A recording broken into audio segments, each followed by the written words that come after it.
Howdy folks, and welcome back to War Thunder with the mighty Jingles. And yes, it has been a while since I did a War Thunder video. This one, submitted by Champ, shown here. I know, it's a very modest... Champ. It's a very modest nickname, isn't it? I believe he may be from Sweden, if his real name is anything to go by. But this one, submitted by Champ in his Dolgeschen's LA7, really caught my attention. Who's Dolgeschen and why should we care that he has an LA7? Well, it's a premium LA7 available in War Thunder, and I can't remember his first name. I think it was Sergei Dolgeschen. Was a pilot, a lieutenant in the Soviet Air Force at the outbreak of Operation Barbarossa, where he scored his first kill shooting down a German reconnaissance aircraft. His career was, well, I don't want to use the word unremarkable, but there are no thrilling boys' own adventure style stories related to young Mr. Dolgeschen. However, he did score, I think it was 17 kills and 11 shared over the course of 500 combat missions, flying his final combat mission on the 6th of May 1945 at the rank of Lieutenant Colonel. So, you know, he had a fairly exciting war and he did pretty well out of it. I'm not entirely sure why they would pick him as the name associated with this premium LA7 fighter aircraft. But they have, and so here it is. Champ here is flying his Dolgeschen's LA7 in a realistic difficulty version of, it's one of the alternate history battles. Basically, you've got the Russians on one side, and you've got the Americans and the British on the other side. This is a what-if type of realistic battle. What if World War II hadn't ended in Europe with the defeat of Germany, and instead Britain and America had allied to push the Soviets out of Europe? You'll hear a lot on the internet about the fact, because it is a fact, that Churchill had plans drawn up to continue the war with America against Russia after the fall of Germany. Don't read too much into that, because I can guarantee you the Americans also had plans for just such an eventuality, and I'll bet you the Russians did as well, because, well, that's what military general staffs do. They make plans. There's no guarantee these plans are ever going to be used, but it's better to have a plan just in case the situation arises. The only difference is everybody knows that the British had drawn plans up. And so what we have here is the Russians on one side and the Americans and British on the other side, fighting a realistic battle over Berlin in 1945. So what's this LA7 all about then? Well, it's basically just an LA5 FN with some modifications. Okay, what's an LA5? Oh god, okay. Well, it does get kind of confusing because the LA5 is basically just a Lag 3 with some modifications. So what are you saying here, Jingles? That the LA7 is basically just a heavily modified Lag 3? Well, technically yes, but no. One of the modifications that we're talking about here was a new engine. The Lag 3 was an inline engined aircraft, and both the LA5 and the LA7 were radial engined aircraft. And there's a very good reason for why they switched engines, because the engine on the Lag 3 was absolutely terrible. It just kept overheating. It had a very, very vulnerable and inefficient cooling system. Also, the undercarriage liked to just collapse for no good reason whatsoever, which made landings and takeoffs tricky. And it had a tendency to just suddenly pitch up for no reason whatsoever. It was not a particularly popular aircraft. It wasn't very good. It wasn't too bad in the ground attack role, but, well, in 1941 the Russians basically used whatever they had. And their aircraft designers and engineers got to work very quickly on building better things. And one of those better things was the LA5 FN, and then in mid-1943 wind tunnel work at the Soviet Central Aerodynamics and Hydrodynamics Research Institute suggested there were a number of aerodynamic fixes for the LA5 FN, and these fixes resulted in this aircraft, the LA7. It didn't look much different from the LA5, but the most noticeable visual difference was the elimination of the engine intake on top of the engine cowling. This not only improved streamlining and aerodynamics and therefore performance, but it also improved the pilot's forward field of view, and it also improved the look of the aircraft, which, you know, let's face it, is equally important as performance. The intake was relocated to the wing roots. Other changes weren't quite as noticeable, but they used metal instead of wood for the wing spars, which strengthened the wings, which is going to be quite ironic when you see what happens in this particular battle. The oil cooler intake was moved from under the engine to under the cockpit, and various improvements in streamlining were made. It was given a new propeller. It was even given a cockpit roll bar to protect the pilot in the event of a nose-over on landing or takeoff. And there were various other tweaks made to improve aerodynamics, reliability, and ease of manufacture. Now, the LA5FN was armed with two 20mm B20 cannon, and the prototype of the LA7 was supposed to be armed with 3 of these weapons. Unfortunately, they were running into problems with production of the cannon, and so the production LA9, like the LA5 before it, was armed with only 2 20mm cannons. Now, if you were producing a fighter aircraft in 1944 anywhere in the world other than Russia, sticking 2 20mm cannons on it would have been considered on the inadequate side. But Russian autocannons, oh hang on a second, we're going to see them in action here. He's found himself what looks like a P-51 Mustang. Die capitalist.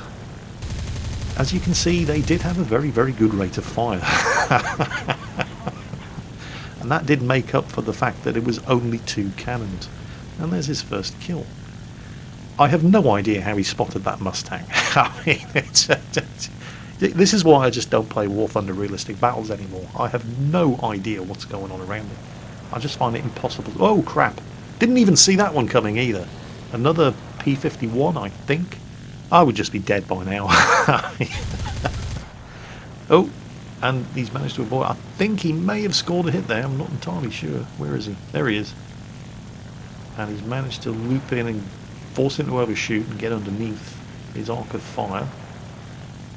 Of course, the Mustang is a very, very good aircraft as well, and he did start off with a very slight height and therefore energy advantage, and if he's smart he's going to want to retain that advantage.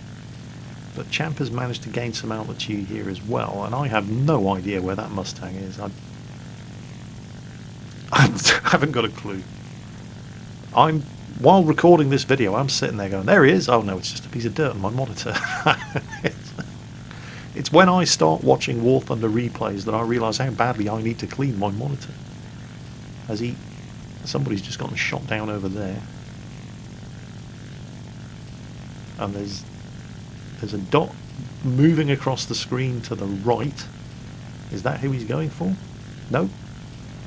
He's got something down there. Another, I don't know if it's the same P-51, but wow, look at this.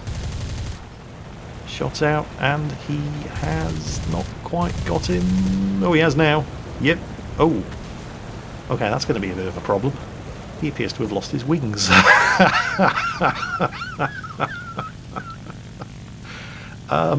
Yeah. And there's a dirty great big hole in his fuselage. The wingtips are gone. There are holes in the wings you could fit a small child through. But he's still flying because they're Russian. Mind you, before we all start calling Russian bias, being Russian doesn't seem to have helped the rest of his team out very much. There's only 4 of them left. Well, 3.5 if you count Champ here. But his engine hasn't been damaged. He's still got his flaps, presumably he's still got his landing gear, and he's still got his rudder and his elevators. They haven't taken any damage. Although those wings are probably not generating a huge amount of lift at this point. And Berlin Tempelhof Airport is just ahead, and he can land there and, well, not so much repair as get a brand new aircraft. But there is something on his tail. Now, I have no idea what it is, but what Champ seems to be doing here is killing his airspeed in an effort to make the guy in his tail, and yep, there it is. It's a destroyer, and he's just basically slammed on the brakes, waited for it to fly on by, and then very calmly shot his imperialist capitalist ass down. Quite a, well, we'll be generous and say quite a brave move, not a foolish move, from the pilot of the destroyer there. That's actually a torpedo and a dive bomber. But unlike most contemporary American aircraft, that thing isn't armed with machine guns. It's actually armed with a pair of 20mm cannon. And it's not bad, but pursuing a enemy aircraft, even a badly damaged enemy aircraft, right over an airfield is always dangerous, and there's a better than average chance that even if Champ hadn't gotten him, the airfield flak defences would have. But, well, Champ did. Now, of course, he's got to put this thing down at Berlin Tempelhof, just up ahead. So, yeah, this should be quite interesting. On the bright side, at least he's not in a lag 3. Because, yeah, the undercarriage on the lag 3, the hydraulics weren't very good, and they did like to just collapse whenever they touched the ground. But all of his control surfaces are still working. He's still got his flaps, he's still got his landing gear, he's still got his engine, he's still got his elevators, he's still got his rudder. And that was by no means easy, given the condition of the aircraft, but that wasn't a bad landing at all. I'd struggle to pull off a landing as good as that with an undamaged aircraft. They don't call them Jingles landings for nothing. You know, that whole Jingles landing thing is actually turning into something of a meme online. I've seen people playing Elite Dangerous, for example, and they've almost put their Cobra Mark IV into the side of a space station while attempting a docking procedure, and they've actually said, wow, I almost managed to pull off a Jingles landing. Oh, I don't know, famous for all the wrong reasons. Well, anyway, the good news is Champ's managed to put this wreck down. The bad news is he's the last one left alive on his team. 3 kills to his name, and he's going to need to get another 3, or hope somebody on the enemy team does something incredibly stupid, in order to win this match. So, what do they have? There's a Typhoon, there's a Spitfire Mark 5C, and there's a Hellcat. And none of those are particularly bad aircraft, particularly not the Spitfire Mark 5C. The Typhoon's not a particularly good fighter, but it's a very, very powerfully armed aircraft, although having a look at the battle messages, he seems to be draining his ammunition very, very quickly, shooting up ground targets. So if you can catch him low on ammunition, that would be useful. Although there's something over there. And this time I'm reasonably sure it's not a speck of dirt on my monitor. It seems it's the Spitfire. Here he comes, head on pass. Fires up a burst, scores a hit, doesn't do a huge amount of damage, but manages to evade the return fire from the Spitfire, goes vertical. Where is he? I don't see him. Oh, there he is. He's staying low, and he's turning in, and he's nosing down at very, very low altitude, and he's crashing into a building. Well, you know what they say, live in the sky, die in a window. Well, I did say that, you know, he was going to need to either get another 3 kills or rely on the enemy team to do something incredibly stupid, and, well, he got both. He was the last one to hit the Spitfire, and he then immediately crashed, and so Champ's been credited with the kill. So, hooray! 4 down, 2 to go. So, the Typhoon is still racking up ground kills, and there are lots and lots of knocked out ground targets over there, so that's where he's going, looking for the Typhoon. And, oh, there he is. He's coming right at us. Fires up a burst with the 20 mils, and then pulls up, avoids his return fire. What's the Typhoon doing? Oh, he's joining him in the climb. He's coming up after him. Now watch this. This is a beautiful move. Typhoon is going to stall first, because he just didn't have the speed. Now, Champ stalled as well, but right at the point where he stalled, he just kicked in the elevators, flipped the plane over, which puts him right above and behind that Typhoon as he is attempting to recover from his own stall. Now, his first burst misses. The Typhoon's trying to climb and get over him again, but nope. He's got the Typhoon as well. 5 down, just the Hellcat to go. So where's that Hellcat? That's the $1 million question, or the 500 million ruble question.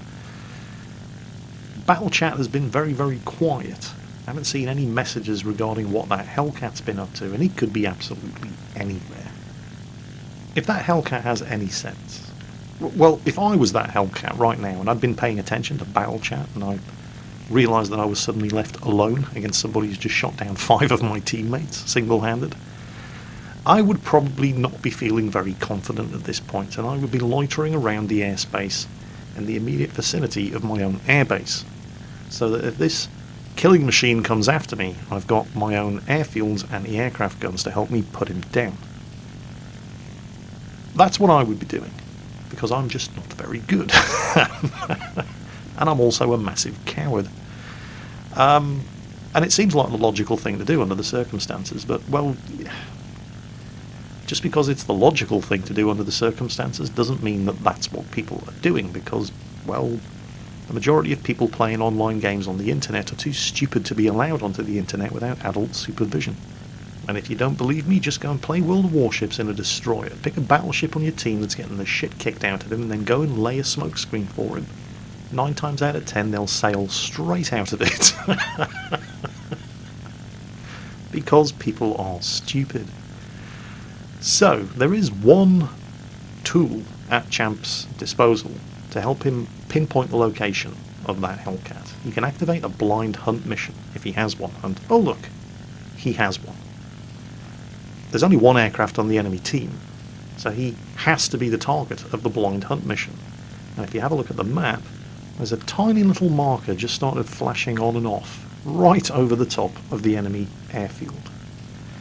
That's the Hellcat. Of course, he's right over the top of the enemy airfield. And he also now knows exactly where Champ is. So Champ is taking advantage of the very low cloud cover here to approach that airfield without actually being visually spotted. And now he's going to make his move on the Hellcat. And there he is. Right on his tail, diving on him from behind, beautifully orchestrated, fires off bursts from the 20mm cannons, and there's his 6th kill. The Hellcat is down. Would be kind of amusing if he was to get nailed by enemy flak at this exact point. So it's time to make really big steps in the other direction and get out of range of those anti-aircraft guns. And just wait for the ticket counters to run themselves down, because this match is over. That's Champ in the premium Dolgoshin's LA-7 fighter aircraft in War Thunder, Realistic Battles, Alternate History, Battle of Berlin, Allies versus the Soviets. Hope you enjoyed today's video, folks. As always, take care, and I'll catch you next time.